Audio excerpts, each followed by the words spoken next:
पुणे के एक पुराने घर में 13 साल की अन्वी अपनी माँ के साथ रहने आई। घर बहुत सस्ता था क्योंकि लोग कहते थे कि वहाँ कुछ ठीक नहीं है।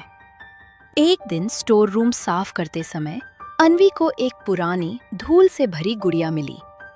उसकी आंखें कांच की थीं और होठों पर अजीब सी मुस्कान जमी हुई थी। मम्मी, ये कितनी सुंदर है, माँ ने घबराकर कहा। उसे वहीं रख दो, वो अच्छी नहीं है। लेकिन अन्वी ने गुड़िया को अपने कमरे में रख लिया। पहली रात। आधी रात को टिक टिक टिक की आवाज आई। अन्वी ने देखा गुड़िया की आंखें अब दरवाजे की तरफ देख रही थीं, जबकि उसने उसे दीवार की तरफ रखा था। उसने सोचा शायद भ्रम है। दूसरी रात। कमरे का दरवाजा खुद ब खुद बंद हो गया। अलमारी के अंदर से धीमी फुसफुसाहट आई।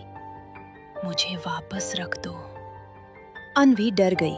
उसने गुड़िया को फेंकने की सोची, लेकिन जैसे ही उसने उसे उठाया, गुड़िया के चेहरे की मुस्कान और चौड़ी हो गई। तीसरी रात। माँ सुबह उठी तो अन्वी कमरे में नहीं थी। बिस्तर पर सिर्फ वही पुरानी गुड़िया रखी थी, लेकिन अब गुड़िया पहले से अलग दिख रही थी। उसके कांच की आंखों में आंसू थे और उसके छोटे से होठों से एक हल्की आवाज निकली। अब मेरी बारी खत्म, अगली कौन? घर फिर से शांत हो गया।